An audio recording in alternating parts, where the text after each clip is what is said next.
Horizon Zero Dawn is a third-person, open-world RPG made by Guerrilla Games, who are better known for their Killzone series. With considerable risk and divergence from their typical first-person shooter style, they created a wonderfully crafted story about Aloy and the post-apocalyptic Earth that she resides in. Horizon Zero Dawn can be classified as an open-world RPG that encourages exploration of a large and diverse-looking map. The world takes place 1,000 years in the future in the US states of Colorado and Utah. This world is populated by different types of people. Some are tribal and resemble people of Aboriginal cultures, while others are very ritualistic, who worship the sun and resemble closely to the ancient Egyptians. There is even a group of people who resemble closely to early industrialized Brits. What is wonderful about these groups of people is how the game revolves around them and the gradual learning about their cultures, customs, and ideals. The ruins of days past, such as old skyscrapers and old underground ruins, are simply known as the Old Ones, who are considered to be far more advanced in technology than the people who inhabit Earth today. Living alongside the humans who live in this world are mechanical beasts. These beasts use biomass to power themselves. Much like past cultures, the people who live on this earth use mechanical animal parts in every part of their lives. These machines have coexisted with humans for years, with many peaceful machines resembling herbivores such as deers and cows being prevalent at first. However, an event dubbed the Derangement has started terrorizing the humans of today, with deadly machines showing up, risking human existence on Earth. Horizon Zero Dawn follows a young woman named Aloy, an orphan to the people known as the Nora. The Nora are a tribal society who hunts for their food and armor and live on a mountainside which they have named All Mother. She is subsequently given to a man named Rost, who is an outcasted member of the Nora, who agreed to take care and raise her. Aloy's life changed forever when she was still a young girl and she came in contact with an ancient underground relic left by the Old Ones. In this relic, she finds a device called a focus, which heightens her perception of the world. With this focus, she can track footprints, analyze mechanical beasts, and much more. As she aged into adulthood, she proved herself to be an expert hunter with a bow and a spear, with the focus aiding her greatly in her efforts.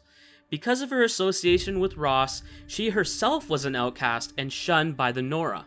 There came a time when an event called the Proving would occur where young members of the Nora could undertake a trial to advance into adulthood. What's special about the Proving is even outcasts can compete and earn a spot with the tribe if they win the trial. With this her only real chance to become part of the Nora, she has to use her skills that Ross bestowed to her to take the plunge and become a full member of the tribe.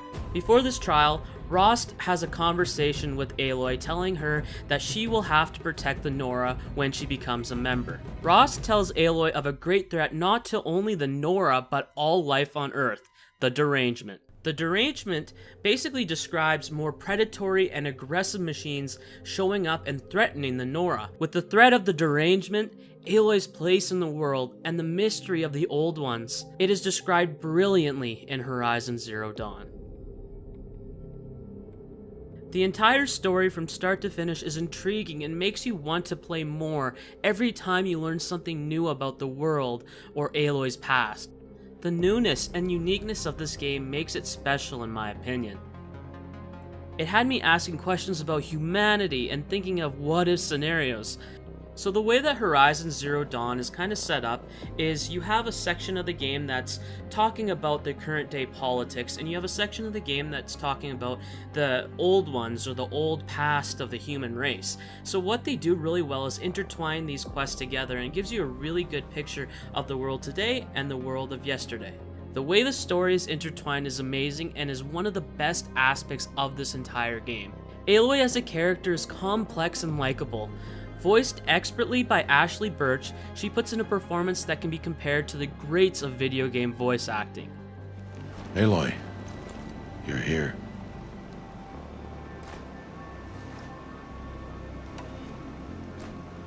Did you want to be alone? No. We must speak. I've been thinking about your training, Aloy. You've learned to hunt, learned to survive. But I fear there's a lesson I failed to teach you. Would you learn it now? Of course. I'll always learn what you have to teach. There has been some trouble recently. It affords an opportunity to learn this lesson, but it will be dangerous. You must come prepared, or you will die. Descend into the Embrace and hunt until you have gathered the parts for fire arrows. Fire arrows? What kind of trouble are we talking about? Once you have the parts, you will meet me there, at the gate beyond the village of Mother's Heart. The North Gate? At the edge of the Embrace? Yes. Now be on your way. Is something else bothering you? No, I'm fine. Are you worrying about what happens after the proving? What happens is clear. You will be accepted as one of the tribe, and I will still be an outcast, to be shunned. Rost, even if the tribe accepts me, I won't... There is much to do, Aloy. We will discuss this later. Okay. Her main motivations and attitudes are somewhat left up to you, as the game affords you options for responses such as being compassionate, clever, or angry. Aloy does sway to be more heroic and compassionate at times, however. Aloy is a capable hunter with different types of bows, and is adept with a spear and other types of weapons.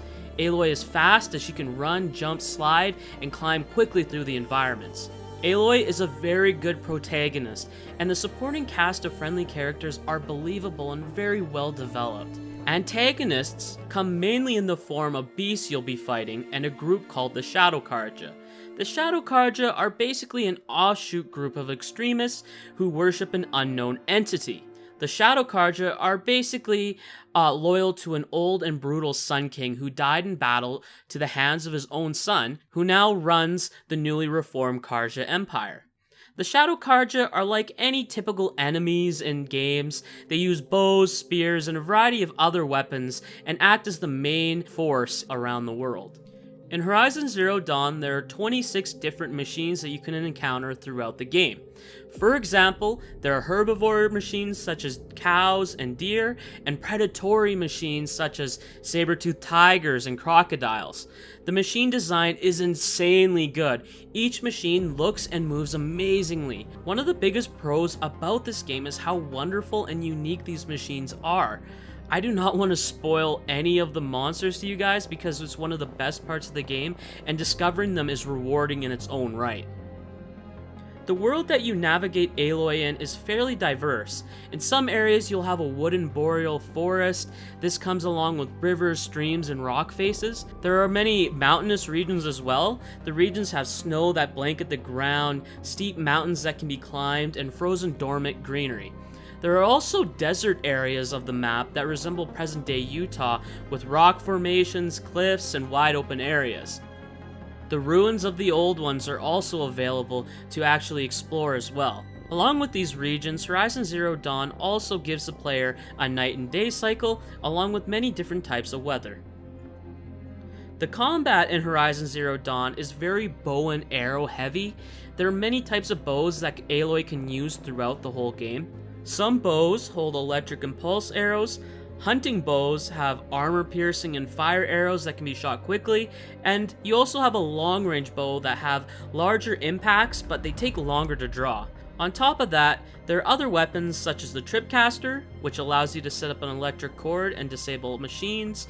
There's the Rattler, which shoots out bursts of sticks. There's a sling that acts kind of like a slingshot. There's rope casters which shoot ropes at the enemies, and many more different types of weapons. On the melee side, Aloy deploys a spear if enemies get too close.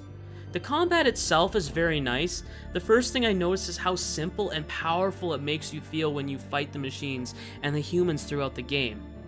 The bow and arrow physics are down to a T, and the hitboxes on the arrows are very tight. Bow combat is the majority of the combat, and it honestly is very well implemented and really fun to play. You have consumable ammo as well. The game will slow down time and allow you to craft the ammo on the fly. This mechanic is absolutely amazing. each machine you face has its weaknesses and strengths as well. By using Aloy's focus, you can find out what the machine is weak to. This is essential as fights can become much easier if you know the machine's weakness and use it to your advantage.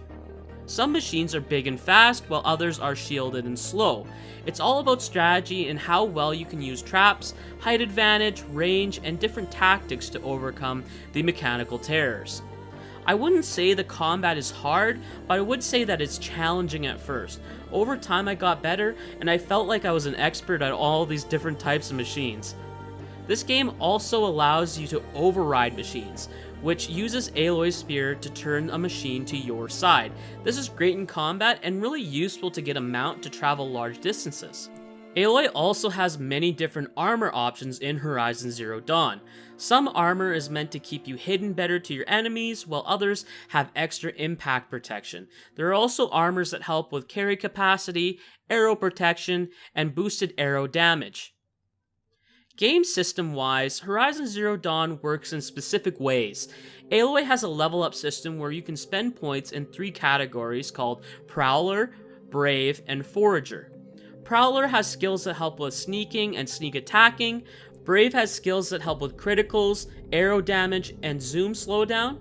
And Forager aids you in picking up extra herbs that heal Aloy, sticks that can help with ammo crafting, and hunting materials from machines and animals. I found that some of the perks were very useful, while others gave minimal effects to Aloy's total performance, so overall the skill system is good and bad, as I wish there were some skills that had more impact gameplay-wise. Crafting weapons is not a mechanic in this game typically. You have to go and collect the parts from machines and trade that part along with the in-game money, metal shards, to traders to obtain new weapons and armor in the game. These weapons and armor are moddable with mods that you get from fallen machines. One problem early on is the amount of arrows/ammo that you can actually carry.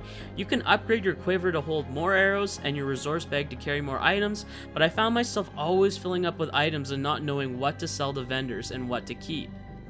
You will typically be visiting traders often to unload old machine parts, old relics, and more to keep your inventory lower.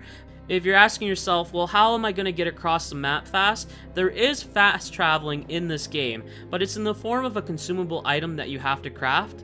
You can also get this item later on in the game that basically allows you to fast travel unlimited time, so you don't really have to worry about having to craft something every single time you want to fast travel. The game also has autosaves, but the only way to make a hard save is to find a campfire and save there. Horizon Zero Dawn offers a nicely laid out quest log for the players to follow. The quest log separates the different types of activities and gives good descriptions of each mission that you have to take on. For example, main quests, side quests, and errands are all split up. When you select a quest, you are given this little yellow diamond that you can basically follow on your screen to help you guide you to your objective. So this is different from other games that might give you a line on the map, like kind of like a GTA type style. The problem with this diamond is sometimes it will be deceiving and will take you on really weird routes throughout the map, so you'll end up getting to your objective a lot slower than you would if you had a straight line or something like that on the map.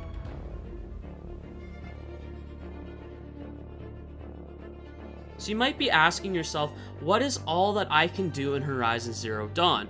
Well, there's the main quest, which I mentioned earlier, that's done really beautifully. There's also the side quests, which are in kind of the Witcher 3 style. They're a little deceiving at first, like they don't seem like they're going to be that significant, and then it just opens up into a bigger quest.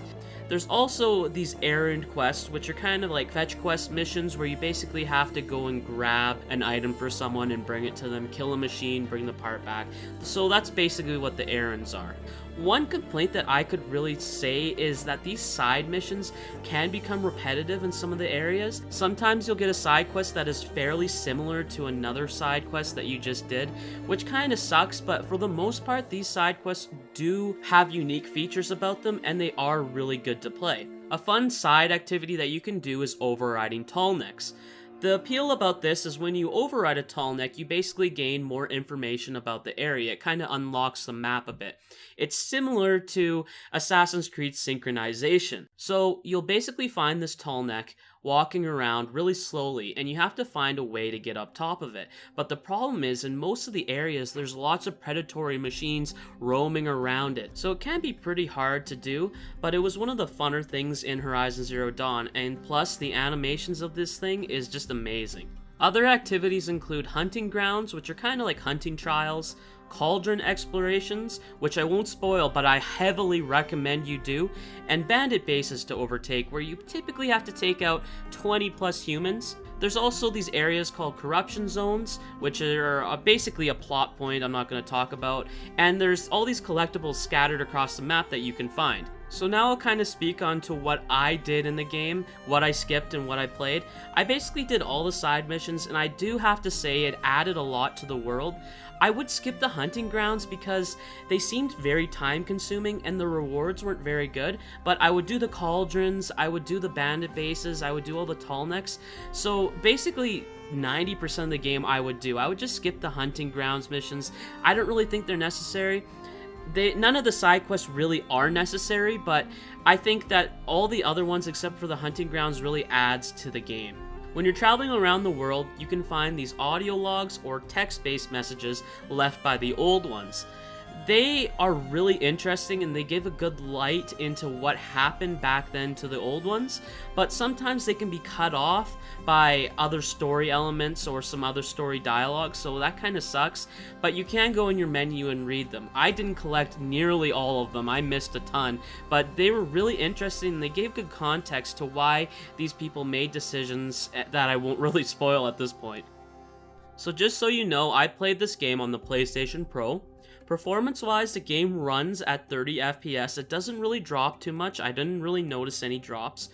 On the PlayStation 4 Pro, you basically have two options to play the game. You can play it at a higher fidelity graphics or HDR, as well as an option that basically makes the game a little smoother so you don't get FPS drops. I played the game in that smoother mode and I really enjoyed it. The game itself looks beautiful, and you really have to hand it to Guerrilla Games. The skybox, the trees, the mountains, almost every aspect of this game looks amazing. I do think the game would be much better at 60 FPS though, but that's because I think I play a lot of PC games, and this game just looks so nice. I think in 60 FPS it would just be so much better. One thing that really bothered me throughout the game is some characters' mouth sync is not as good as the others. You'll be having a conversation with the character and their mouths won't match anything what they said. It's so brutal. You want to talk to an outcast? I'm desperate for help, whatever the consequences. What's the problem then? Trouble with your leg? Forget about me, it's my daughter Arana. She's in danger. She went after a scrapper near Mother's cradle and I fear for her life. I can't even stand up, let alone go after her. Will you help me find her? Why would your daughter hunt a scrapper on her own? It's my fault. I went after it first and it tore up my leg. I barely got away and I left a spear impaled in the machine. That spear was made by Adina, my mate, who died last year. It means everything to Arana. She went after the scrapper to get it back. This really takes the player out of the immersion of the game, in my opinion, and it's a real big hindrance to this game that presents itself so well. Some of the characters also look kind of cartoonish compared to others. You'll have Aloy, who's really detailed and looks really nice, and then you'll have a character who looks like they just glued hair onto their chest and their face kind of looks like Play-Doh. I would say that the humans are probably the weakest part of the visuals about this game. The soundtrack of Horizon Zero Dawn will be playing throughout this video as my background music, and it's a really good soundtrack. It does its job and it builds the window, the tension, and ultimately the moments of the game.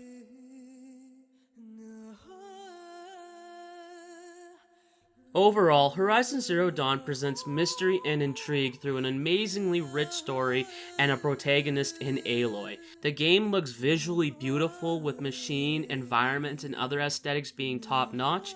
The humans are lacking in some departments like I mentioned, and side quests can be repetitive, but the main game's story makes up for those shortcomings. Playing Horizon Zero Dawn was one of the best gaming experiences I've had in a while, and I would recommend this game to anyone who's on the fence about buying it. Thought-provoking stories, great visuals, great combat is exactly what we need in games and a new intellectual property. It's exactly what we are all hoping for when we see a new game, that it's just going to turn out really well. And I really do love this game. So I want you guys to leave me a comment on if you're going to get the game now, or are you going to wait? What's your reason for not getting it? What do you not like about the game? What you do like about the game? And what's your opinion on the entire industry in regards to reboots and sequels instead of new intellectual property? I want to thank you guys for watching the video. Please leave a like if you want, if you found this video was informative, and I'll see you guys later.